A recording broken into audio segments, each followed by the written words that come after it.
And welcome to Country Capitalism, how corporations from the American South remade our economy and the planet. Brought to you by the History Department and the College of Arts and Sciences at The Ohio State University and the magazine Origins, Current Events and Historical Perspective. My name is Nick Breyfogle. I'm an associate professor of history and director of the Goldberg Center for Excellence in Teaching, and I'll be your host and moderator today. Welcome to everyone, and thank you for joining us. Today, we are privileged to welcome world-renowned historian Bart Elmore, who will talk to us about the impact of the American South on the interconnected histories of business and ecological change. He'll use the histories of 5 Southern firms, Coca-Cola, Delta Airlines, Walmart, FedEx, and Bank of America, to investigate the environmental impact of our have-it-now, fly-by-night, buy-on-credit global economy. Drawing on exclusive interviews with company executives, corporate archives, and other records, Elmore will lay out for us today the historical, economic, and ecological conditions that gave rise to these 5 trailblazing corporations. He then considers what each has become: an essential presence in the daily workings of the global economy, and an unmistakable contributor to the reshaping of the world's ecosystems. Even as businesses invest in sustainability initiatives and respond to new calls for corporate responsibility, Elmore will point to the limits of their efforts to green their operations and offer insights on how governments and activists can push the corporations to do better. Let's take a moment to get to know our speaker. Bart Elmore studies the past to understand how we can live more sustainably on this planet. A native of Atlanta, Georgia, Bart is professor of environmental history and a core member of the Sustainability Institute at The Ohio State University. He's the author of the book Citizen Coke, The Making of Coca-Cola Capitalism from 2015, a global ecological history of the world's biggest soft drink brand from his hometown. From 2016 to 2018, he was a Carnegie Fellow at the New America Foundation in Washington, D.C., and he finished his second book in 2021, Seed Money, Monsanto's Past and the Future of Food. And this has led him to the book he'll be talking about today, Country Capitalism. I should also note that he was one of the recipients of the first Dan David Prize for historians. With that introduction, let me mention the plan. Professor Elmore will open up with a presentation on the history of how the rural roads that led to our planet-changing global economy ran through the American South. And then he'll take your questions, and we'll open things up for discussion. If you're interested in asking a question, please write it in the Q&A function at the bottom of your screen on Zoom. We'll do our best to answer as many questions as we can, and we've received several in advance. We'd also like to take a moment to acknowledge that the land the Ohio State University occupies is the ancestral and contemporary territory of the Shawnee, Potawatomi, Delaware, Miami, Peoria, Seneca, Wyandot, Ojibwe, and Cherokee peoples. Specifically, the university resides on land ceded in the 1795 Treaty of Greenville and the forced removal of tribes through the Indian Removal Act of 1830. We want to honor the resiliency of these tribal nations and recognize the historical contexts that have and continue to affect the indigenous peoples of this land. Now, let me pass you over to Professor Bart Elmore, who will take us on an exploration of country capitalism. Over to you, Professor Elmore. Thanks a lot, Nick. This is such a pleasure to be with everybody, and I'm going to pull up the slide deck here as we begin this journey to understand the history of the American South and its place in the larger economy and our planet. And what a pleasure it is to just get to connect and to talk about this book with you all. I think it's one of the best parts about writing a book is getting to have conversations about the research and interviews that you've done. This was a project that took several years to complete, but in so many ways was one that started for me as a young kid growing up in Atlanta, Georgia, as Nick mentioned, and seeing this kind of radical change in our economy and in our global economy that also had pretty big environmental impacts. I can remember as a kid growing up in the 80s and 90s in Atlanta, coming down Interstate 75, 85 through town and seeing the orange smog alerts that indicated to me, even as a young person, that we were kind of living in a system that was slightly out of balance. And I think I spent a lot of time as a young kid also in the outdoors of the American South. I went up to the Appalachian Trail in North Georgia. I became a big whitewater paddler. And part of that was because it was an escape from the bustling city that I grew up in. But I think those experiences gave me an appreciation for the environment, made me want to become, ultimately years later, an environmental historian, and to tell these stories that you see in the book. So for me, in a way, this is a book, Country Capitalism, that's about going home. And it was something I might have written years ago, but finally had the opportunity to do so recently. So I'll try and unpack how we got to this whole story, and why these companies, one of the things that happened when I went off to grad school was I studied the history of the American South very closely.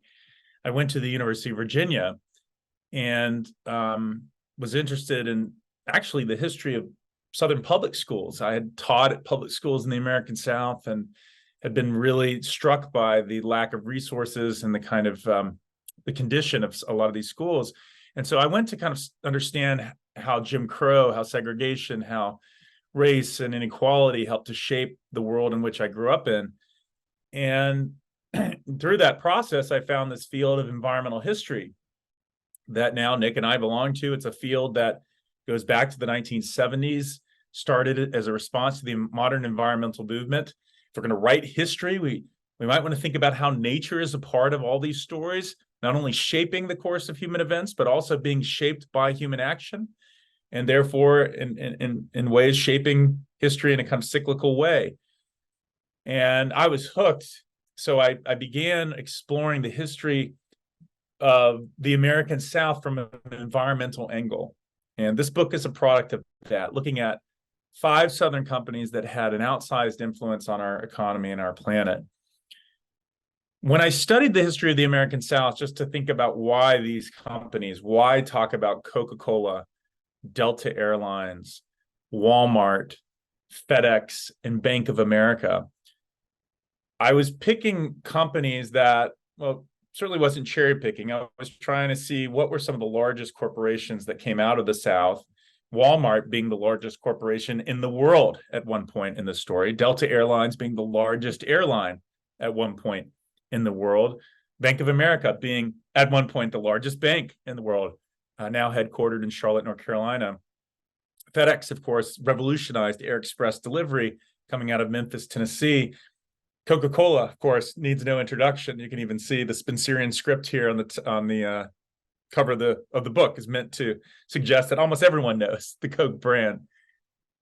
But the question was to say, what's missing from the story of the history of the American South and the economy?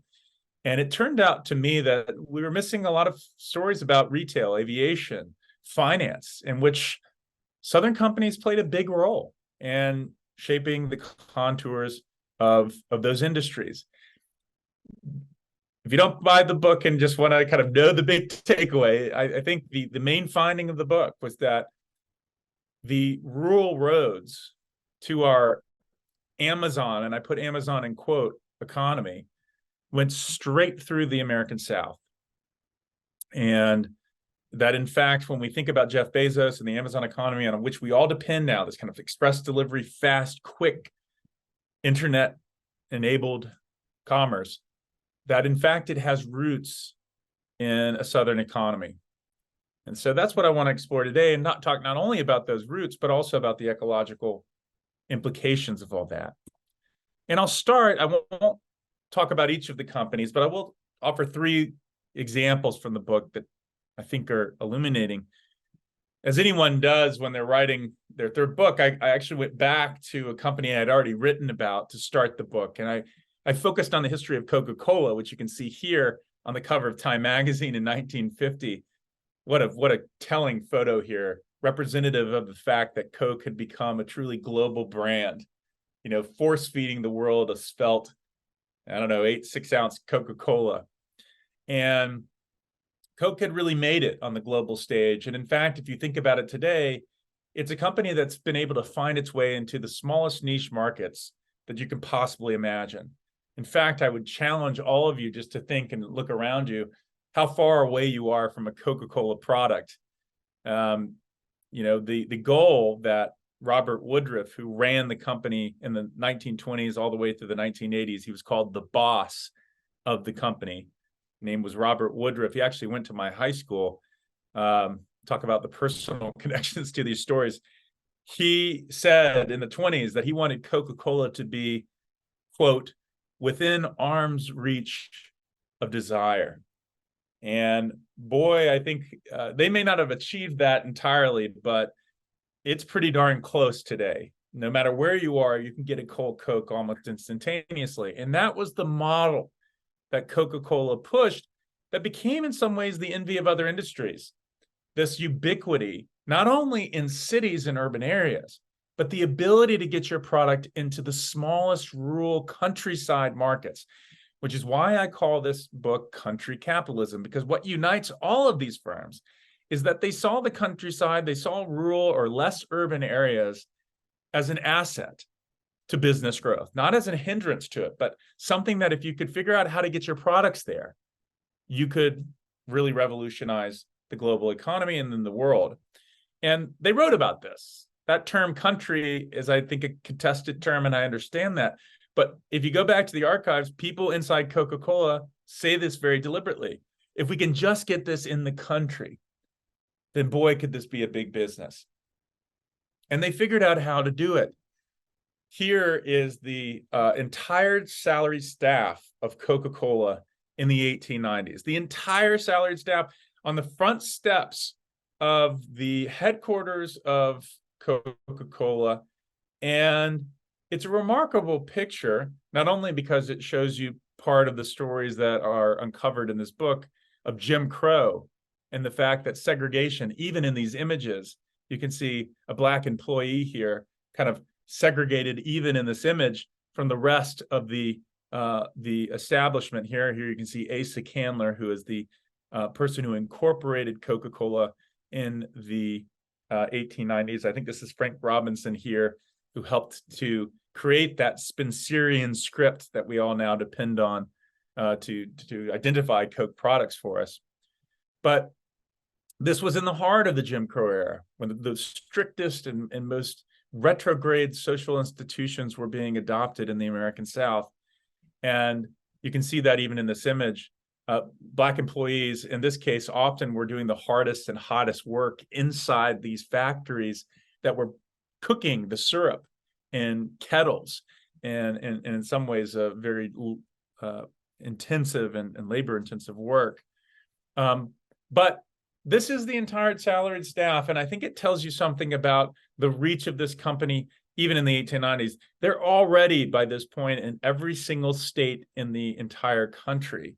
And they've done this by creating a very sleek and nimble business strategy, by remaining at arm's length from much of the cost associated with producing and distributing their product.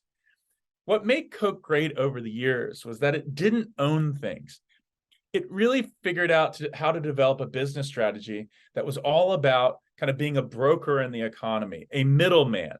Yes, they made syrup, but they didn't own sugar plantations in the Caribbean that provided them the sugar they needed. They didn't own decaffeination plants that would provide the caffeine for this company, even though it became the largest consumer of caffeine on the planet. And I should say the largest consumer of sugar on the planet by the 19-teens. Rather, it remained at arm's length. And so too on the distribution end of the business. It didn't own its bottlers. Instead, it relied on independent bottlers all around the country who took out loans. In the early years, that was about $2,000 to $3,000 to build their own bottling plants. And there they would pay for the trucks and the workers and even the water. 80% of the finished product was something not sourced by Coca-Cola. It was provided by the distributors themselves. Robert Woodruff would recognize that this model was valuable when he took over the company in the 1920s, saying, you can make a lot of money, this is one of his quotes, as long as you don't care who gets the credit. And you see this model here working in the sense that you have a fairly small salaried staff, and yet they're operating all the way around the country, in part because they're using this independent franchise system ultimately to help spread this product. Now, this was right before bottling. Bottling is going to take off. Most of Coca-Cola is being actually sold as syrup to soda fountains in those early years, the 1890s. But that bottling system, again, where bottlers paid for the trucks and the bottles and all this, meant that you could spread even faster and into the countryside, into rural areas, and hit those markets and expand your business at a rapid pace. So I start with Coke because I think they modeled a system of finding ways to make money in rural places, to make that a kind of mantra of its business, that ubiquity, that arm's length of desire, that you could argue is the kind of model of Amazon today in terms of that instant gratification. Buy it, you got it right there at your door. But of course, this kind of instant gratification has big costs. And I think in each chapter, the goal was to try and think about what are some of the big costs we don't think about when it comes to that arm's length of desire model. And in Coke's case, I'd written a lot about the environmental history of Coke in another book I'd written, but I had not focused on the story of refrigeration. And here you can see a big story. It turns out that Coke's single largest impact on climate change comes from its global warming chemicals that are used in its refrigeration and the energy that's used to refrigerate all those Cokes everywhere. And note that history matters here.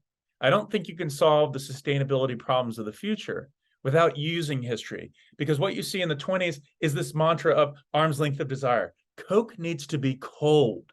Think about all those signs some of you may remember written on and painted on the main streets of America. Cold Coke, 5 cents. That cold, which we may take as for granted, didn't have to be so, right? Coke can actually keep very well. It's very acidic. You can leave it on a shelf. In fact, you can buy it at Kroger in many cases when it's not cold. But the point for this company was to find ways to make sure Coke was cold and available to be drunk immediately at the point of sale, even in the smallest rural markets. But that keeping Coke cold on every corner store in every rural town has a huge footprint. And it became 35% of their total greenhouse gas emissions, their single largest contribution to climate changes from refrigeration. And so in this chapter, I trace out the story of how Coca-Cola used HFCs, hydrofluorocarbons, beginning in the 1990s when chlorofluorocarbons, CFCs, were banned because they were causing a hole in the ozone layer. Coke, like many companies, switched to HFCs, hydrofluorocarbons, which had a global warming potential 1,000 times higher than carbon dioxide, which we think of as the quintessential greenhouse gas. But it turns out that HFCs are 1,000 times more potent as a greenhouse gas. And when they switched to HFCs, they were having a huge impact on global warming as these chemical compounds leaked from their machinery, or when the machines were retired, ending up in the atmosphere and causing major climate issues. Of course, the electricity was part of this too, keeping all those refrigerators on 24/7, 365 days a year. But what I was able to do was get inside the company, talk to the former chief sustainability officer of Coca-Cola, the engineers who worked on refrigeration. And you'll see that story in the book.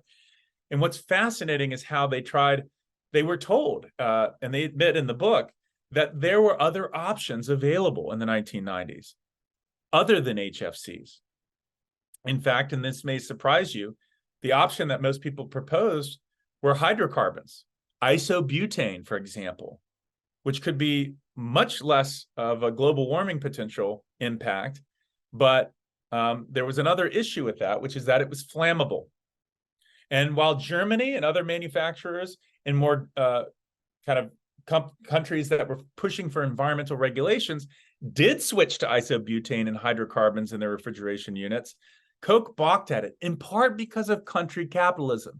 The engineers made it clear to me that they were concerned that if they put isobutane or hydrocarbons in their refrigeration units in rural communities where there weren't a lot of technicians that could handle and maintain those machines, they might explode because isobutane and these chemicals are flammable, unlike HFCs.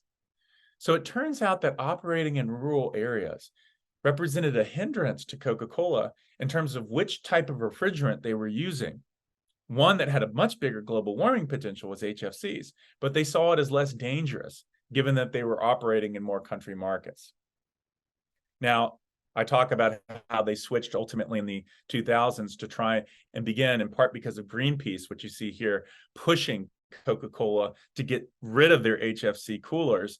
They began to switch to, if you can believe it, CO2-based refrigerators that use carbon dioxide as their chief refrigerant over time, and then ultimately switching to isobutane and other hydrocarbons once the technology they felt was safe enough for them to use. And that's what Coke has done. They've begun switching away from HFCs in recent years, but they've had a huge environmental impact just because of trying to keep cold in all these different markets. And one of the things you'll see in the book is an exchange between me and the former chief sustainability officer of Coca-Cola, where I say, did you ever consider, maybe not what refrigerants to put in your refrigerators, but whether you should have those refrigerators in every market turned on?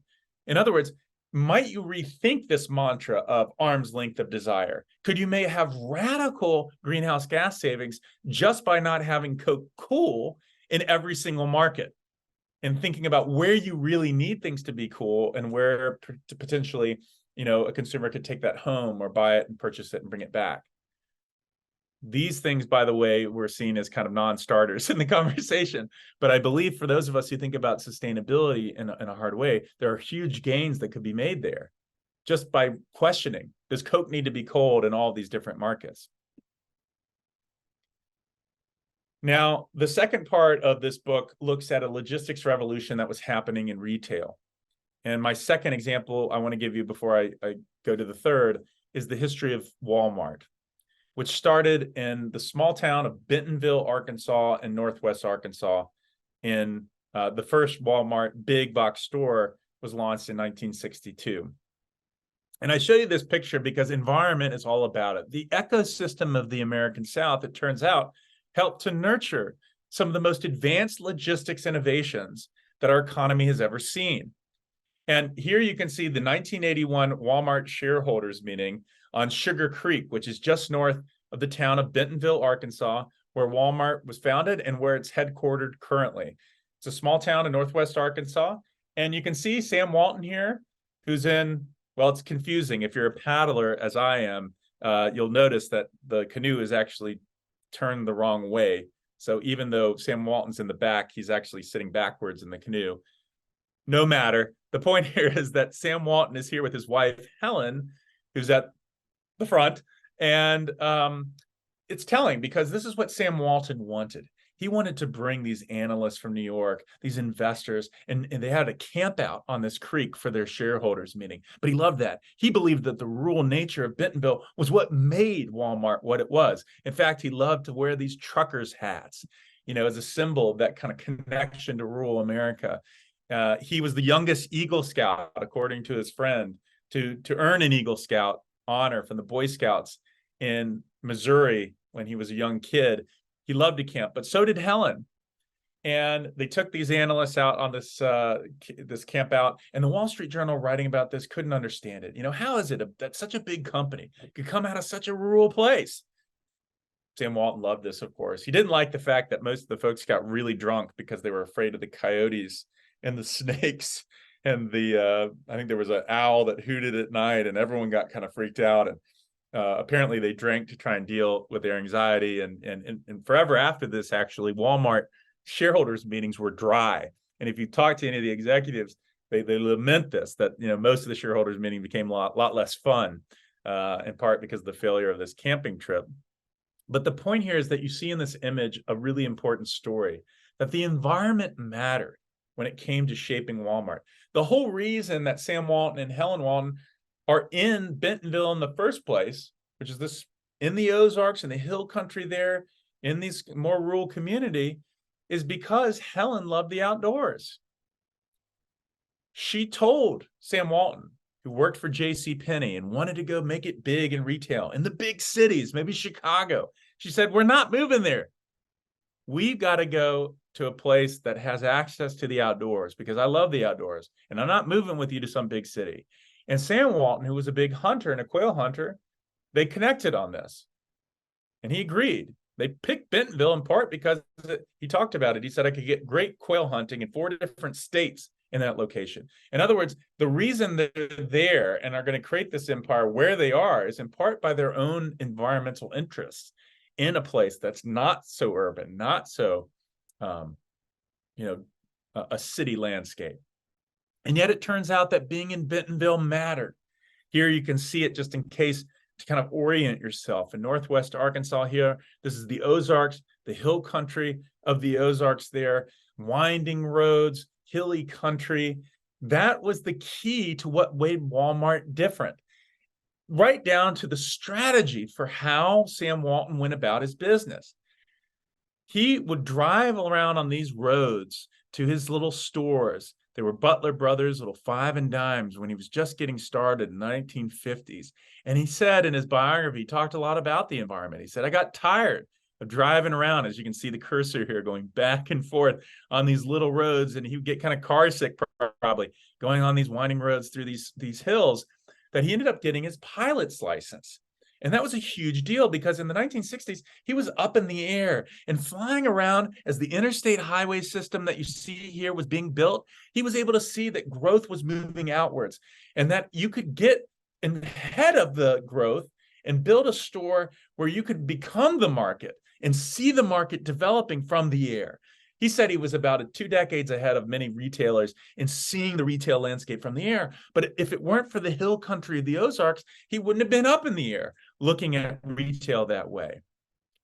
And the key thing for Sam Walton is that he figured, looking at this road networks and seeing it from the air, that he could site these big box stores with tens of thousands of square feet in towns that had 2,000 people in it. That's what made Walmart different, folks, from Target in Minneapolis, or if you go up to Kmart in Detroit. They both started the big box stores like Kmart and Target, which was part of Dayton Goods store in Minneapolis. They start the same year as Walmart, 1962, when the first big box store of Walmart is created in Rogers, Arkansas, which is right next to Bentonville. 1962 is the year that Target and Kmart and Walmart all launched. The difference was that they weren't looking at these rural markets. They didn't think you could go into a town of 4,000, 5,000 people and generate millions of dollars in revenue. You don't have enough people. I mean, how are you going to do that? But Walton saw it. He saw that people could drive 50, 60 miles. If you provided cheap enough goods from those little towns, they'll come into your Mecca that is Walmart and come back out to their homes. They'll drive far distances to those retail centers. And he proved that you could have this big box model in rural America. But what's key to the story here is that led to a logistics revolution, because Walton pointed to geography as the key factor that helped Walmart develop its winning way. He says this: we were forced to be ahead of our time in distribution and communication, developing satellite systems that were state-of-the-art, computer networks that would allow them to be able to sophisticatedly service all those rural small towns in vast networks across very distant distances. They had to be ahead of their time in terms of logistics and technology and computer systems. Because, as he puts it here, our stores were sitting out there in tiny little towns, and we had to stay in touch and keep them supplied. Folks, when Jeff Bezos, and I'll come back to this in a second, starts to create Amazon, he flies to Bentonville because he knows that this is the company that's figured out the logistics and from a computer and satellite system technology to get goods into the smallest rural markets. But it wouldn't have happened but for the geography, but for the rurality of Bentonville in the first place. Watch what Walmart does. See, it doesn't bump out into those bigger cities. It starts in the small towns of the American South and Midwest. and it grows, boom, out from that center. And yes, by the 1990s, it's going to become a truly national brand in the sense that it's in every single state. You can see that Vermont, whoop, there it is the last state to hold out. They'd fought hard, Vermonters did, including Ben and Jerry's, Ben and Jerry of the ice cream dynasty, fought really hard to prevent Walmart from coming in the 1990s. But you'll see around 1996, 97, those Walmarts are going to be sited there. So rurality was an asset. And in fact, Sam Walton would say in his biography, he said, one of the things that made us great is we were just hiding out there in those hills. We were away from the competition. And you can see it here, just growing while people thought, nah, I don't think that's a great market. It turns out that it was the prime market for that kind of retail model. And then, of course, it becomes this national brand. The problem, and I'll talk about from the environmental angle, is that it was very hard for our laws, the Clean Air Act and the Clean Water Act, to regulate Walmart. Most of the things that Walmart gets regulated for is, the size of their parking lots and the runoff stormwater from their parking lots and things like that. When the bigger environmental impact that Walmart's having is this course transnational global network of trade that our laws can't really regulate. There's not a really good way of trying to assess Walmart's larger environmental footprint that comes from all the cargo traffic that comes from across the globe, largely with China, that Walmart's involved in. And one of the things I'm suggesting in this book is we need new laws that recognize the power of Walmart and Amazon that might regulate these conduits of capitalism a bit more effectively. All right, and I think I'm going to be running up on time, so let me finish with FedEx. This is my last example from the book when we think about the American South at the center of a logistics revolution that changed the world. If you don't know, FedEx was started in Memphis, Tennessee in the 1970s, and it was started by a guy named Fred Smith. Interestingly, I was able to get an interview with Fred Smith, actually his son, but through him, I was able to get a contact via email, and I can come back to that in our conversation if you're interested. But here's a company that really revolutionized air express delivery operating out of the American South, and it's no surprise why they were in Memphis. They chose this location on purpose because they saw it as the center of gravity of the small package market. Yes, you had big airlines that were going from New York to San Francisco and, big planes that were going overnight to different places. But in terms of the middle of the country, and especially that small package market, you didn't really have that kind of infrastructure in place. You needed a air express delivery system to be created that was servicing those places. And you can think about today, if you live in a small town or small community, you can often get a FedEx truck into your town. FedEx loves to have these pictures of mountains and rural roads as part of their branding because they can get things almost anywhere. But that was deliberate that it be in Memphis because of where it was located. It could get to the West Coast. It could get goods from the West Coast, but it could also get it into these markets that perhaps we're not getting the same type of traffic, air traffic, that these other big cities were getting. And it was very deliberate that it was in Memphis. The environment matters here. They looked at different sites for their hub for this model, and they thought, well, maybe Chicago. The problem is you've got ice up in Chicago. That makes it very difficult to have that hub and spoke model. If you're looking from the south, they wanted to be far enough north that they weren't getting hit by increasingly, as we think about climate change, the hurricanes and tropical storms. Memphis was deliberately chosen because of the environmental factors and because of its geographic factors in being able to hit certain markets in the middle of the country. And it was a hub and spoke model. The idea here was that if you were sending a package from Charleston, West Virginia, I don't know, to, maybe Spartanburg, South Carolina, it went this way, Charleston to Memphis by 11 p.m. at night. It was then sorted, what's called the sort, at the big hub in Memphis onto another plane, and then it would go out to wherever, Spartanburg or Greenville. Now, you can think about this from an ecological standpoint and think about the greenhouse gas footprint of sending goods this way and then this way. But it was a model that made sense economically. And it was a model that you'll see in the book that was built on another company, Delta Airlines, that started in Atlanta, Georgia, that created that hub and spoke model that probably drives most of us crazy whenever you land in Atlanta, Georgia, and you've got to hustle through that airport. That model of hub and spoke, let's bring them into one big city and then bring them out to the major metropolitan areas. Delta was a pioneer in that in the commercial aviation age. 1955, they were the ones that really kind of modeled that hub and spoke model. And why? Because they were operating in the South. So to get enough traffic in these more rural portions of the South, they had to bring people in from those smaller southern towns. So you can lament this, by the way, when you're sitting in Hartsfield International Airport, you see so many people there. But FedEx feeds off that hub and spoke model. You'll see in this book that these stories are connected, and say, why don't we do that for packaging? And it turned out to revolutionize our logistics world. I'm almost at time here, so let me just finish with this last 2 slides. Professor Elmore has frozen off in at his office. So I'm just going to jump in for a moment, and hopefully he'll come back on and be able to join us again and finish. He was mid-sentence there, which was quite remarkable. Let me just say, as he kind of just finishes up his presentation, if you have questions that you'd like for him to answer while we're live together, please do type them into the Q&A, and we will get right on those. And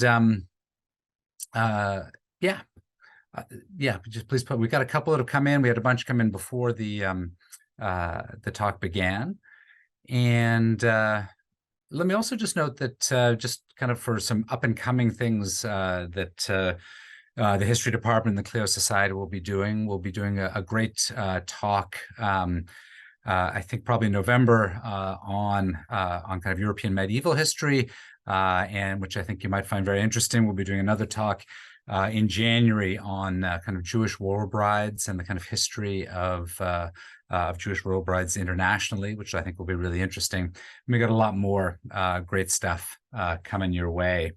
And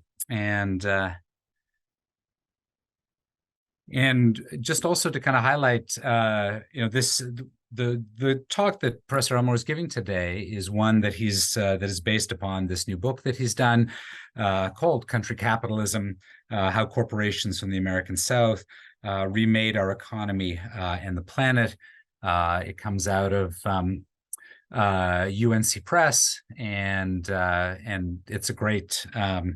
It's really a great book and a very easy and enlightening read, an amazing way to kind of explore these stories. And there we go. I think he's back. Seems I was just plugging your book. So you were mid-sentence, my friend, when the lights went out on your end. Well, thank you. I'm looking forward to the conversation. Did you want to finish up on where did the lights go out? I guess that's the key to the story. I wish I could tell you exactly the line that you were at, but were we at FedEx? Yeah, I'm happy to jump in here. It was around the carbon neutrality stats of FedEx. Okay, great. They were hyping. Yeah. Great. Well, then I'll just finish that thought. Thankfully, it was at the very end. There was thought of me. I was thinking, wonder if it went for much longer. Let me just say this about that. Basically, with carbon emissions intensity, the issue here is that most of these companies are using this metric of total greenhouse gas emissions over the revenue generated by the firm. That's what intensity means. It's a ratio. And what's happening is companies are saying, look, our intensity is going down by 30%. But what's happening is their revenues are often going up, which allows them in this ratio to allow their greenhouse gas emissions to go up as well. And that's the kind of greenwashing, the kind of metrics of efficiency that aren't telling us the whole story. That when you actually look at the intensity and look at absolute emissions over the same period, they're going up. And so I think, one of the lessons of the book, and that's where I was ending, is that we really have to confront these terms and suggest that there's better ways of showing what's really happening, measuring our absolute emissions as opposed to our full emissions over time. So I'll pause there, and I'm looking forward to the conversation. Thank you so much for listening to me. Thank you so much for that fascinating talk, and we're glad to have you back after technical difficulties. And so, again, if you're interested in asking a question for Professor Elmore, please go ahead and pop it into the Q&A. We've had a couple that have come in while he was talking. Let me take a question that actually was submitted by somebody as part of registration, which is a really big one for you to kind of start on. But I think they were reading your bio. How are sustainability and history related? How does environmental history differ from a simple exploration of the past? Well, I love those questions because I frankly tell my students here at Ohio State that I have a lot of students in Fisher that come to our classes in environmental history.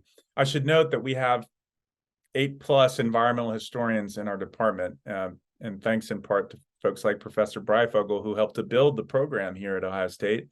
We think of ourselves as probably one of the premier places to do this kind of work. And so we're really delighted that not only business students, but businesses have come into our classes to engage in conversations with us, because I think they recognize that sustainability, as it's often taught in business schools, is almost ahistorical. It's as if there's no backstory to how we got here. There's a new technology, great, let's use this, without kind of considering, well, how might we use history to think about whether this technology is going to work or not? And so I think that the beauty of what we're doing, I think, here in Ohio State is merging the fields of business and environmental history and trying to have real-time conversations where we're willing to meet with people that have businesses and say, let's open the hood here and look at this from a historical angle. And what lessons from the past help us think about how we can solve these sustainability problems moving forward? Time and time again, and I think Nick would agree with this, in our classes, we find that there are examples of better ways forward from the past.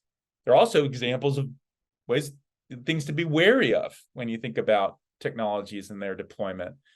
So the long and short of it is, for anyone out there that's interested in this and has a business, for example, or wants that support, we're really trying to become a place where we're open to those conversations, where we'd love to invite you in and look at, we did this with Kroger recently, where we looked at kind of their strategies, and they opened their kind of sustainability metrics up to us, and then we had at it and said, well, here's some of the issues that we see from a historical angle that you might be missing, given that there's a larger patterns that you can see when you're looking at businesses on the larger scale over time.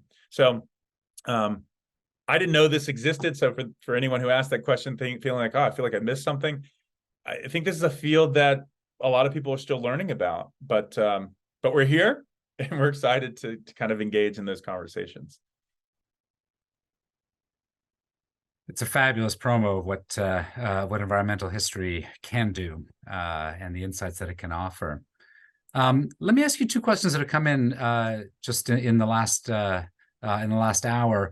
One very small, or one very focused, I should say, and one quite a bit bigger. So the first one was in the photo that you had of the whole kind of Coke employees standing on the steps. There's one child there in the front of the photo, and one of the folks in the audience was really interested to know, do you know who that boy was? Is that boy an employee? Was that somebody who might be working there? Is it? And then the bigger question is, I mean, you've laid out all of these kinds of strategies and approaches to kind of business historically. There's also a question here: what would a model? What kind of model would be a good strategy today? The person asking says, I hear a lot of people saying business should own the means of production. What would be a good business strategy? And I would think particularly, I mean, both from a business perspective, but from an ecological perspective as well. Yeah, that's great. The first, I do not have the answer. I do not know exactly who that young child is, but I will tell you that it's not surprising to me. And I think for those of us who teach American history and labor and business history, we often stress that there's no fair labor and standards act yet passed. That would be 1938, where officially we'd see, federal bans on child labor in the United States. If you think about that, at 38, of course, there were exemptions, of course, for agriculture, in part because of lobbying and things like that, for certain industries. So, to look back at the late 19th century and to see this, it may be jarring for us, but in fact, more common than not in many cases. I'm thinking also of images I often use of textiles in the American South and how many children were often employed in those very dangerous jobs in those spaces. So in a way, I guess it seems almost quotidian to see it as a historian, because it's a sad truth that so many children were employed and often in dangerous jobs. As to the strategies of all this, and I want to stress something that I didn't get to put a fine point on. When I say that the Amazon economy is linked to the stories that I've suggested here, I'm not trying to just say it's tangentially, like they kind of did some pretty interesting things, and therefore Amazon has similar models. I mean, Jeff Bezos, as I said, who started Amazon in the 1990s, he'd worked at D. Shaw, which is a big hedge fund manager in New York. He understood finance. He was a very smart person. I'm not trying to take credit away from him, but if you read any of his writings, he takes credit away from himself. He says, I did not build this, which is kind of surprising for a person who otherwise does say somewhat arrogant things like, I'm going to fly to the space and do all sorts of interesting things. But in fact, when you look at his writings, he says, look, I didn't build this. I built this on top of the infrastructure. And where was that infrastructure? It turns out it's in the South. He goes to Bentonville in the 1990s. I was reading his stories, and I was struck by this by the time I got to the end of this journey of research, how connected all these stories were to Amazon.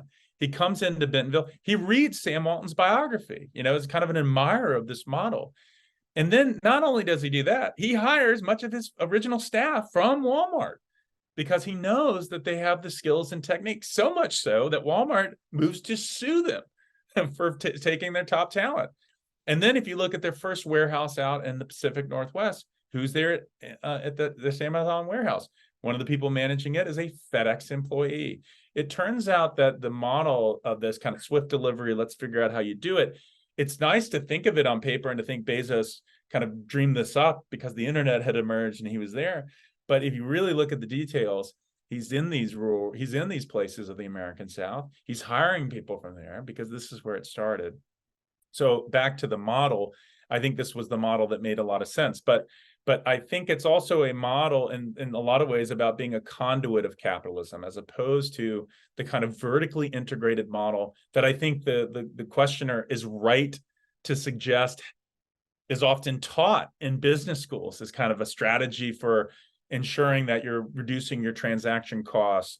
These are all terms, that would be used, or reducing your risk in certain areas, or finding ways to have a certain competitive advantage. But when you look at the long history of businesses in the American economy, one of the things that you see with Coke is that they remain KO, a stock that most people want to purchase.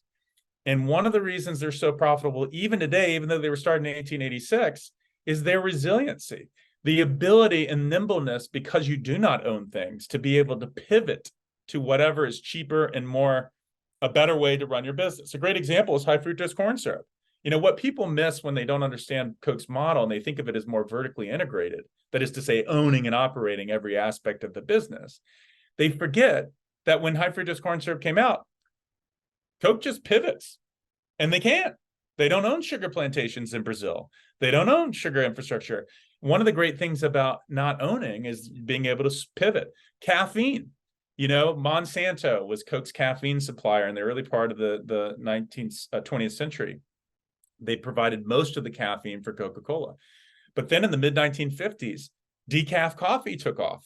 People got concerned about drinking too much caffeinated coffee.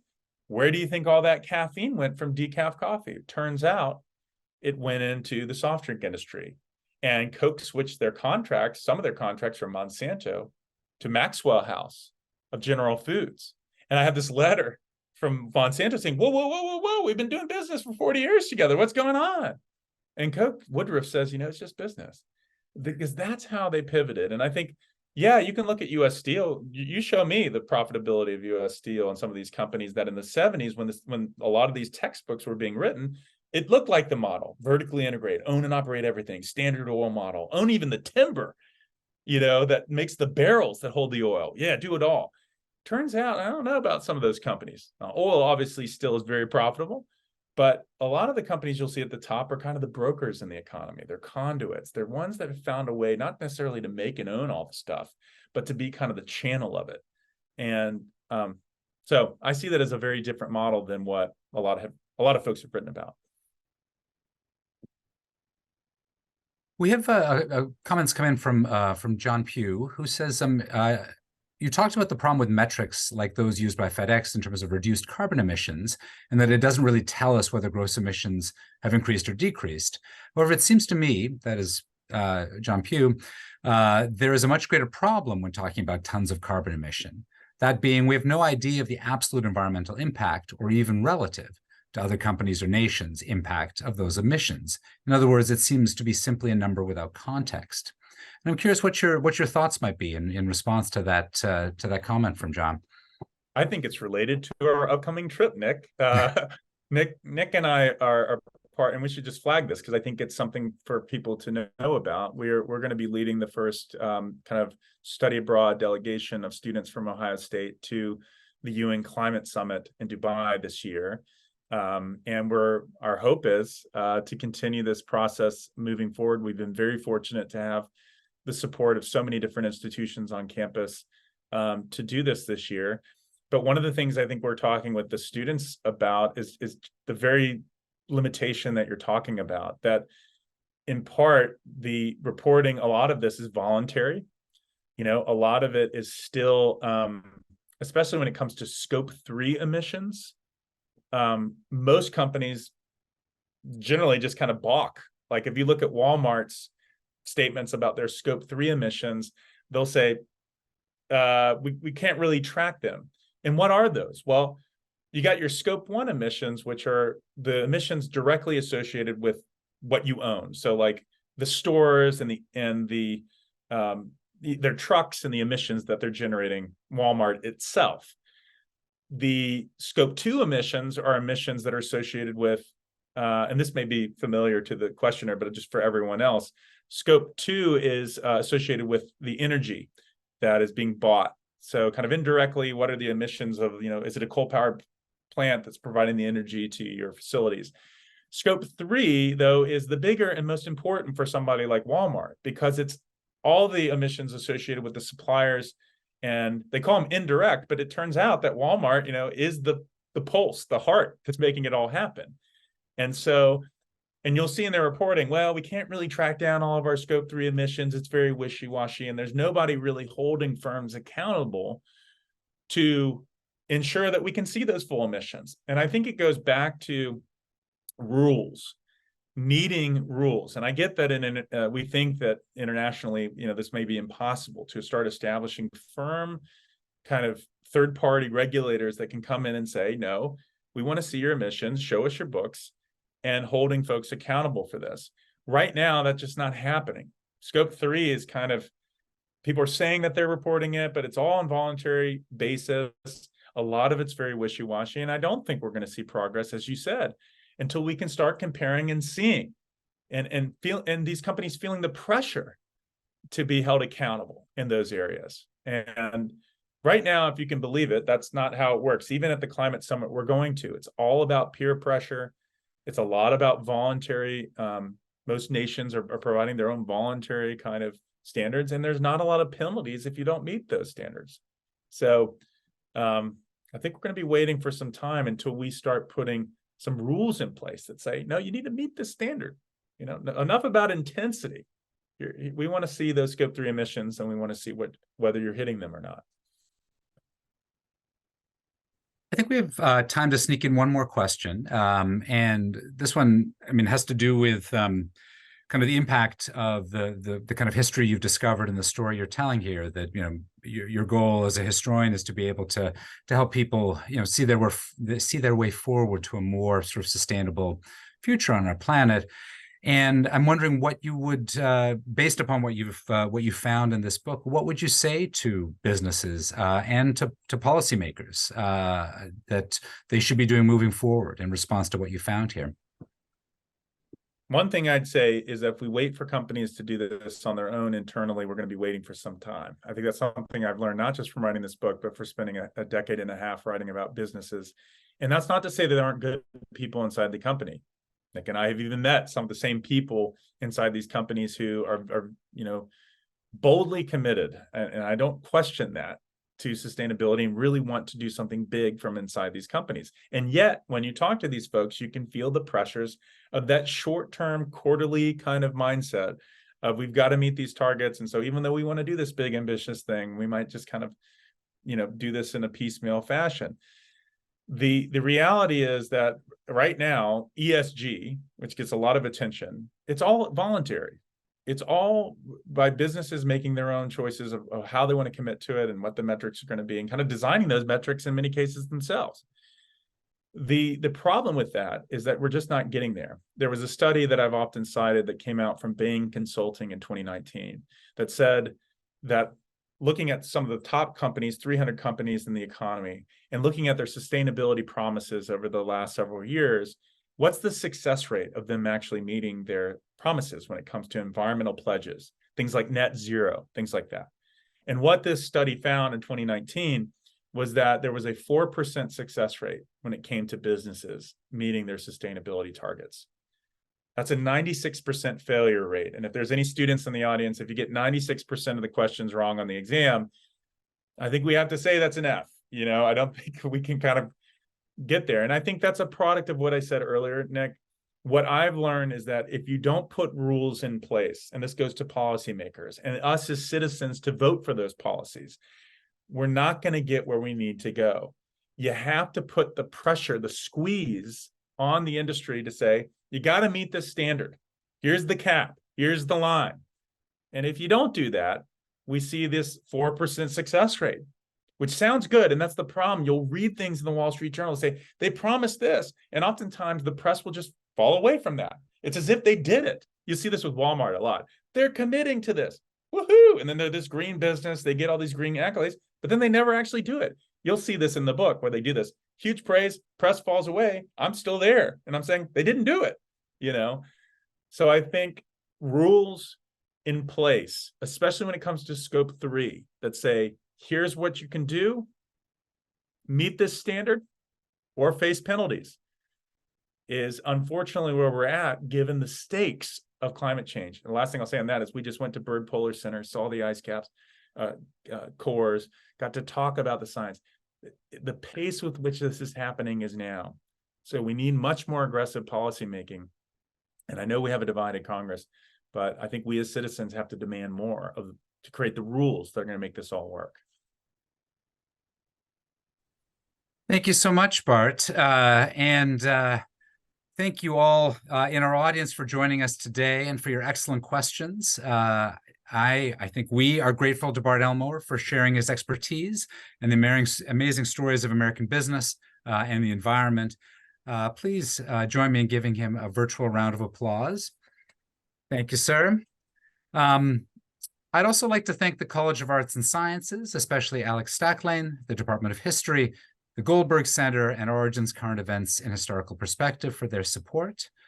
Again, many thanks to all of you for joining us today. Stay safe and healthy, and we look forward to seeing you next time. Thanks so very much.